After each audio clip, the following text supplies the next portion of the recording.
Thank you.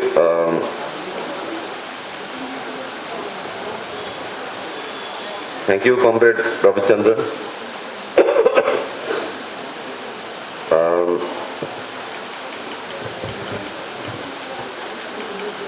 GN Saibaba,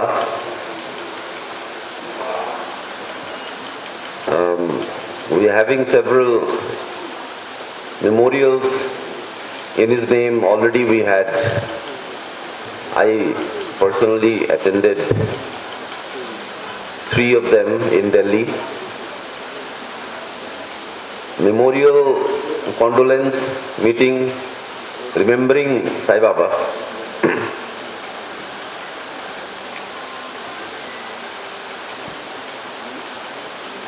The scale at which the mourning of Saibaba is happening, when somebody dies, you mourn the death of that person because that is a loss. You've lost the person forever. The process of mourning of Saibaba seems to have gotten a life of its own. Many people, different kinds of groups, different kinds of people of different persuasions, different professional persuasions, they are holding their own condolence. If you think Saibaba is only yours, then that seems not to be true anymore. Saibaba is everyone. He is in the heart of everyone now. What we have here is, I think, something of a, somebody used the term epic scale. That the saga of Saibaba, we didn't even know that it is a saga, that it is something epic, his life journey. Mahakavyam, you know, it's like a Mahakavyam. Maybe you and I don't even deserve to talk about him now. Maybe we are still trying to pitch him at some very basic level. Because he was with us, because he was our comrade in arms. So maybe we are maybe binding him down, you know. Maybe our imagination is not able to really see what he has become. Human rights activist. Some people are thinking that by calling Saibaba human rights activist, they are doing him a great honor or a great favor. But as I see the way Saibaba's death has aroused the sentiments and emotions and feelings of not just comrades, activists, intellectuals, no, like ordinary people. Ordinary people are somehow seeing that yes, how could they do this to Saibaba? How could there be so much cruelty against a person? How could he have been meted this kind of a inhuman treatment? But who is doing this? Who meted out? Who are those people who meted out this inhuman treatment to Saibaba? People are asking, people are wondering. Maybe they're not already asking, but they're wondering. You know, there's a difference between asking, articulating clearly, and actually asking a question and just wondering. There is a kind of a churning taking place in people's minds about what has happened. So maybe they are not able to identify who the perpetrators are. Now you will say the perpetrator is the state, the perpetrator is NIA, but no. Now if people are understanding and they are embracing Saibaba with his epic story,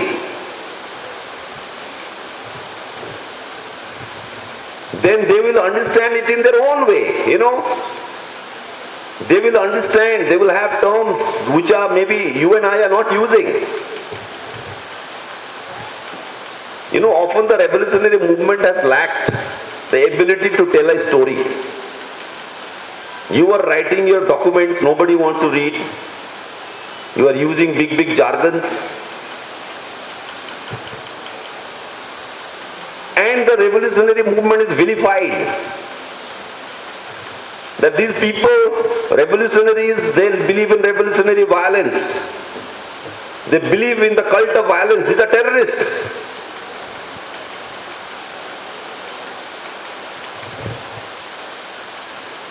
There is a vilification campaign, vilification of revolutionaries. I mean, at one level, maybe this has always happened in history.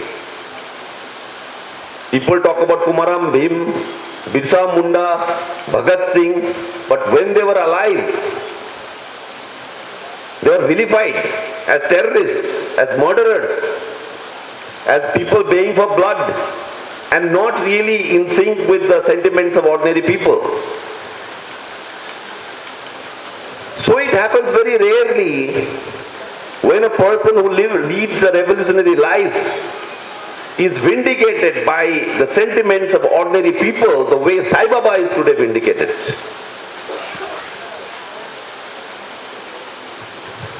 All kinds of ordinary people are themselves associating, and they are seeing the cruelty. They are saying, how could they do this to him? You know? And the usual charges that are leveled, the way, the kind of portrayal of the revolutionary as cut off from society, you know, as having a kind of one-dimensional view of life, as cruel. Not the state. The revolutionary is depicted as cruel, you know.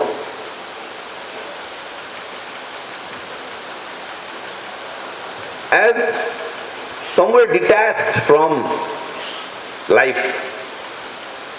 So when you say that we have a critique of parliamentary democracy, somewhere you are regarded as a cult kind of a person. You know, you are like an extremist. You are not part of society. You are doing something extreme. You know, there is a poem which was written by Saroj Datta in the 1970s, and today I don't know why I was reminded of Saroj Datta's poem, which I had quoted somewhere. So I was trying to find out those lines. I want to read those lines. Saroj Datta, the great poet, who was subsequently martyred. So this is something he's writing in the 70s, 1970s, Calcutta. And the revolutionary life, the life of the revolutionary, he reflects on that in this poem. He writes, sometimes I feel that I am treading a dangerous path. At night, at the hypnotic call of some spirit, on waking up, I will realize with a shudder that I have not a single fellow traveler in the world.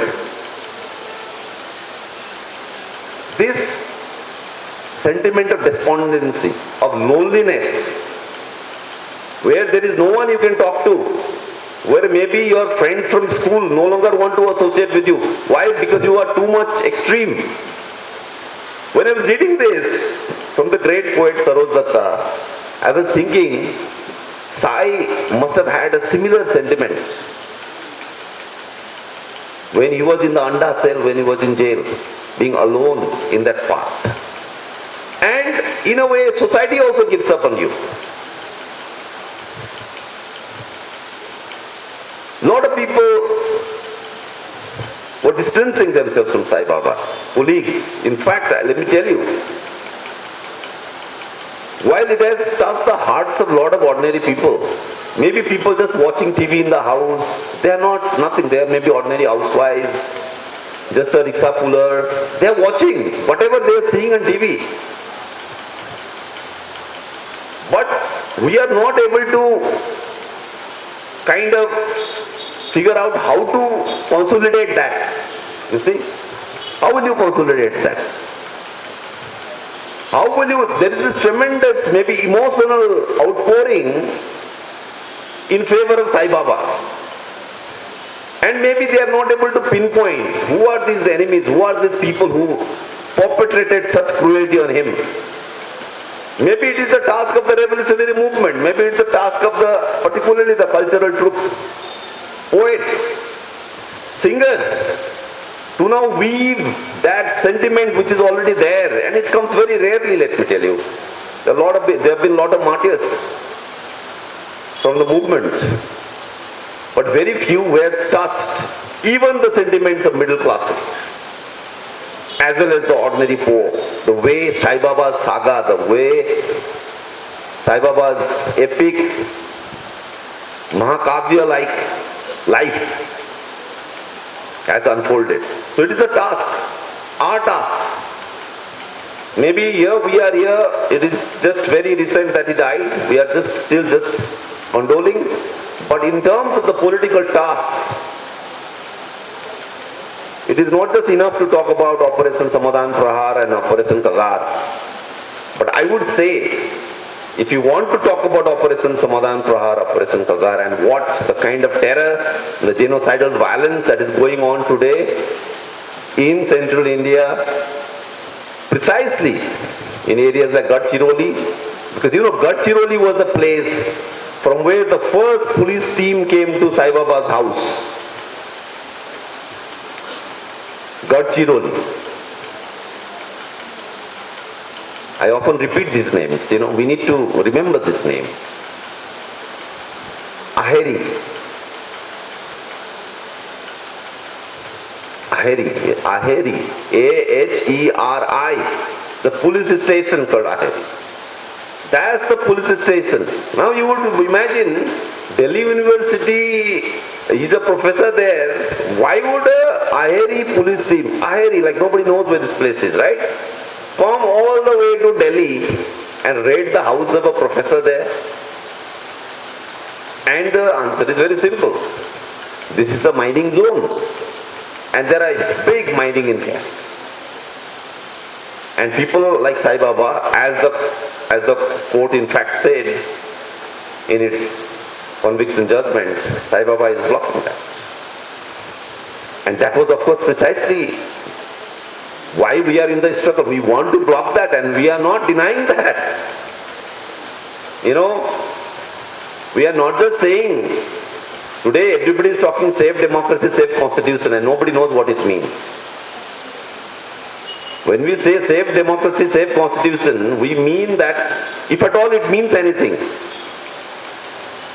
if at all it means anything, it can mean, for example, that the Gram Sabhas which are in those areas, in mining areas, should be able to, because Gram Sabha is a constitutional provision, right? It comes from a constitutional provision. Then the Gram Sabha should be able to actually block the kind of displacement of Adivasis that are going there. But it is not able to block. The Gram Sabhas are largely a failure, and wherever it is successful only because the revolutionary movement is able to make sure that the Gram Sabhas are now not hijacked by the company and the police administration. Right? So, what we see then is that Saibaba's saga has touched the hearts of a lot of ordinary people who maybe don't understand all these details. But somewhere they are able to see this. On the other hand, are more educated people, professional people, even like in Delhi University, some of our colleagues, they are still kind of not really coming out, So maybe the educated sections, maybe the slightly privileged sections are still trying to see, whether it is safe to associate with Saibaba or not. They are still trying to be very clever. So when we organize these programs in Delhi University, even from the English department where he taught, and Delhi University is a big university, so only in the English department there will be like hundreds of teachers. The participation of the teachers who maybe personally knew Saibaba, worked with Saibaba, professional relations with Saibaba, very few turned up. Some turned up, but very few turned up, right? So, but what is going on, I think, is that instead of really focusing only on that, I think we need to see that here is someone like Saibaba, whose story is capable of touching the hearts of millions. right? Maybe people will make a movie on him, right? Like that kind of a life, that it will make even ordinary people have tears in their eyes. But I think the task of people gathered in this hall, conscious revolutionaries, comrades, is I think really, how do we really now, consolidate this? How do we really clarify the situation to a lot of people who in their own way are somewhere thinking that, this was a tremendous wrong that was committed on this man. People are able to see it, they are able to feel it, but they are not able to clearly articulate it. And I think that is the task which comes on our shoulders with the martyrdom of Saibaba. And only in passing, like when a person is alive, you do not know his power. You do not know what he was all about. It is only when a person dies, only when his life in a way comes to a closer, do you sum up his life, right? And then okay, this man was like this. We draw a conclusion, right? So at one level, this is what is happening, that he has died and now we are discovering him, right? But with Saibaba, it is much more than that, right? A kind of a little community has come up.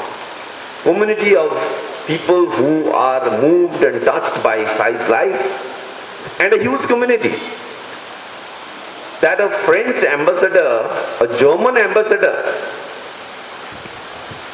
is writing a letter in support. And I was wondering, the French ambassador before writing the letter must have thought so many times, because this can also spoil diplomatic relations, right? He must have thought 10 times, should I write this letter in support of Saibaba or not? And yet they did write. That means the letter is just a little kind of a thing, There is so much going on in people's minds which are not yet articulated. So this veritable community which has come around Saibaba, which is I think beyond even like the immediate implications of its politics, people across the board, right? You have all kinds of organizations like say disabled organizations, people working on rights for disabled, they are doing their own thing, right? So this collective that has come, this almost like a invisible community that has come around Saibaba, I call it the community of absence. When you lose someone, and that's when you feel that loss very intimately, right?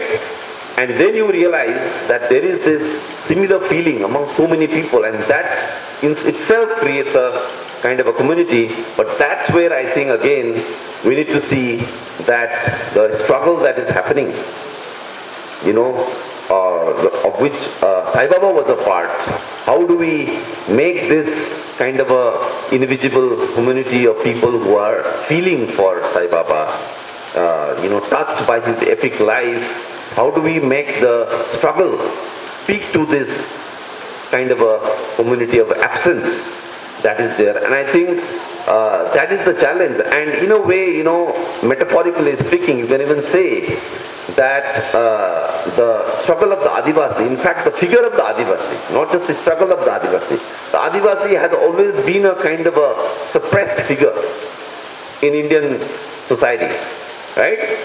If the same struggle is done by maybe some other sections, it gets more visibility, right? So in a way, what is happening in Gadchiroli, what is happening in Chhattisgarh, Bastar, Jharkhand, all these areas, what we call the Mulvasis, their struggle is a struggle which is already invisibilized, which is already suppressed, which is not allowed to come into view. So they are already in that sense always dead. They're always not there, in front of us. So it is always suppressed. Now Saibaba's life, the way it is touching a lot of hearts, my fear is of course that it will also become another bandwagon, and the struggle of the Adivasi will be left out.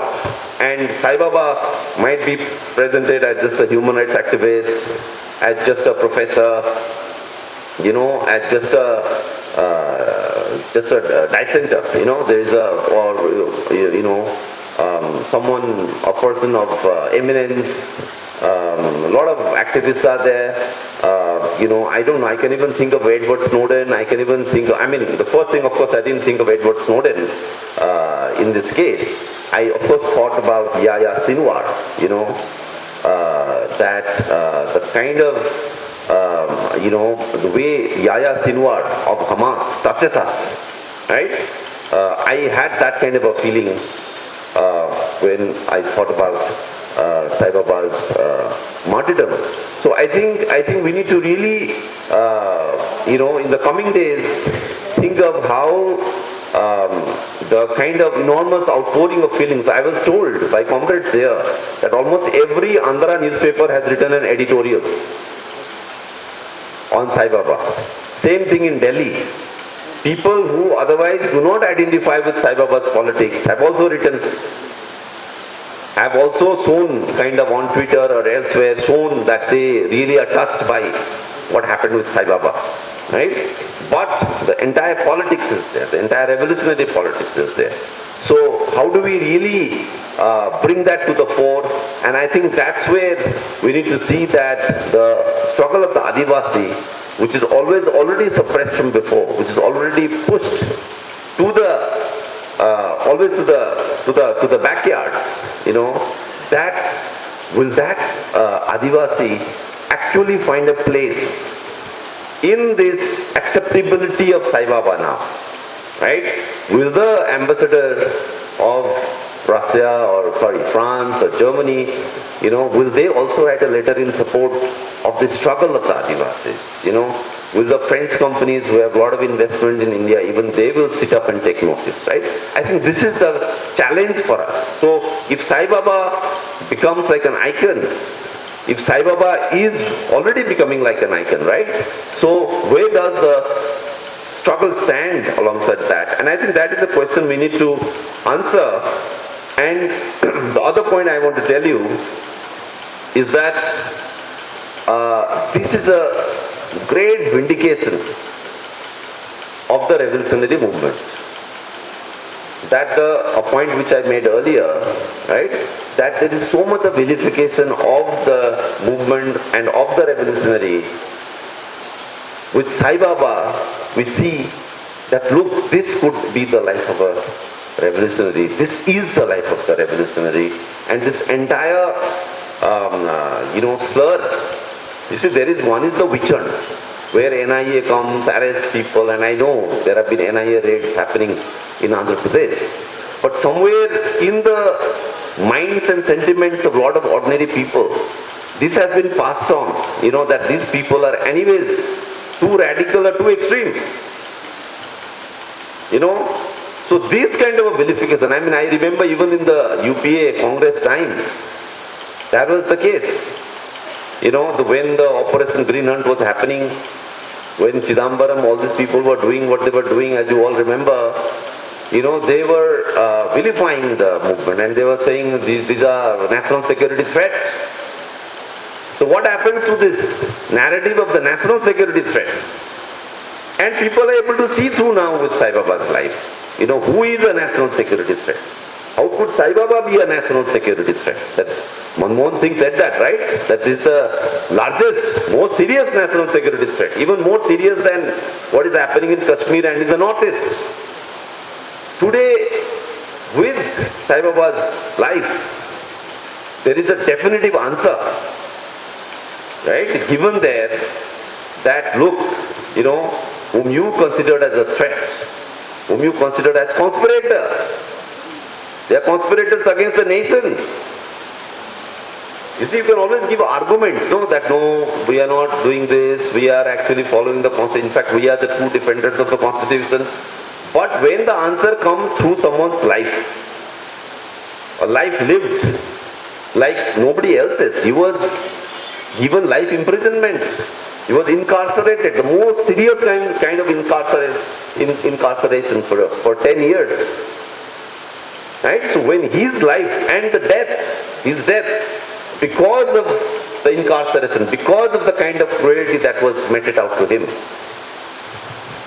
So this is like a slap on the face of the powers that be, and I feel we are vindicated. So we need to have this sense of confidence and uplift. We are all uplifted by Saibaba's life, you know. We need to intensify our activity now because of that, right? So we are on a higher plane now.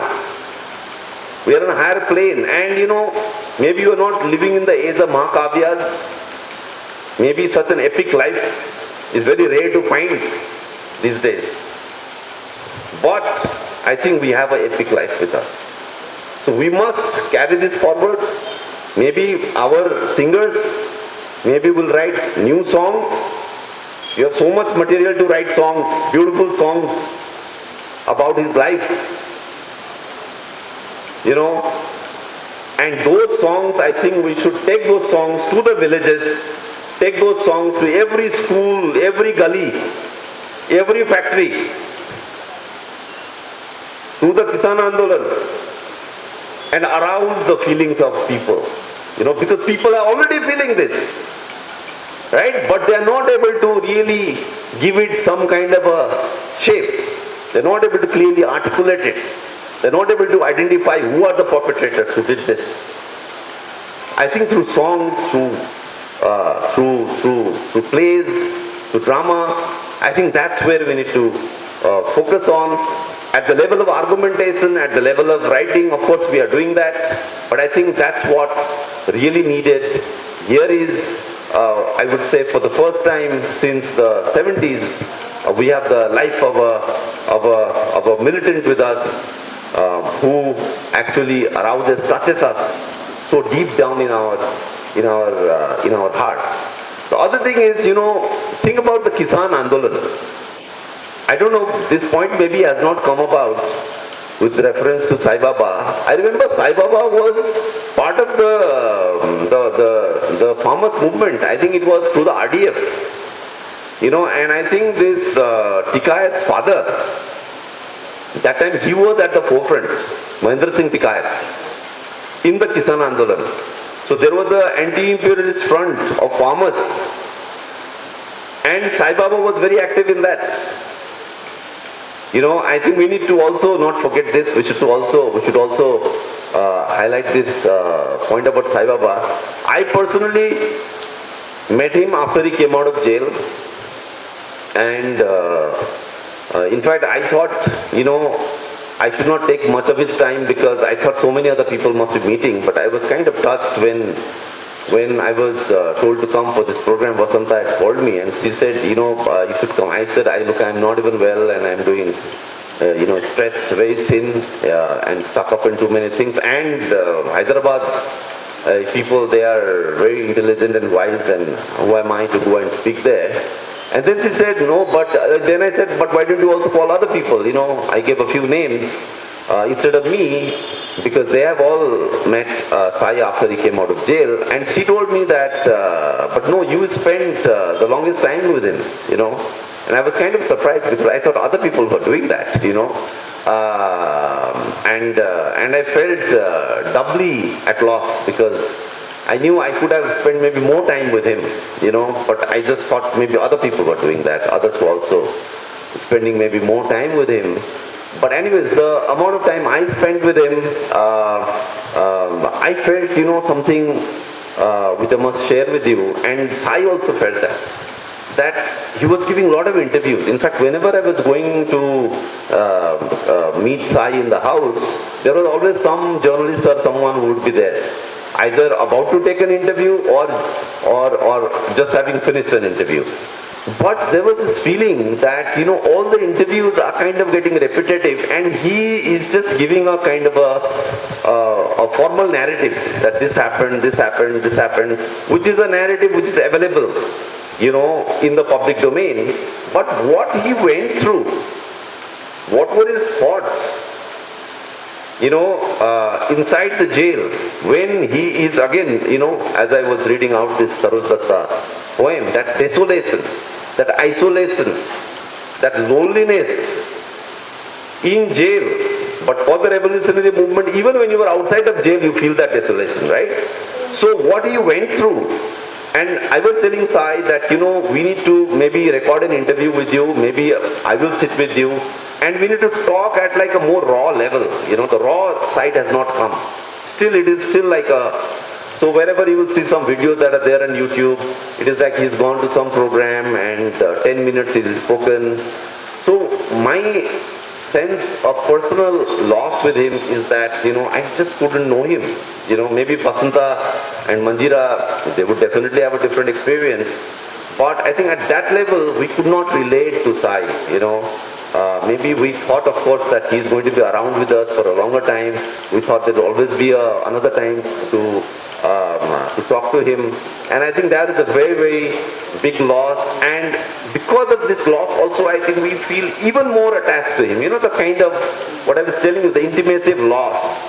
That because we couldn't do all that, maybe some of us also feel a little sense of guilt, that we didn't do enough or we didn't reach out to him, So that makes our feelings even more sharp, even more intense, that attachment, right, to Sai. And I think a lot of people are feeling that, people who are close to him, but people who are really somewhere else, who are just watching this news unfold on TV, or they're just seeing some little story somewhere. So I think this is an epic thing which has happened with us. And I think we should try to live up to this situation. Otherwise, it will be a major failing for us. Thank you very much.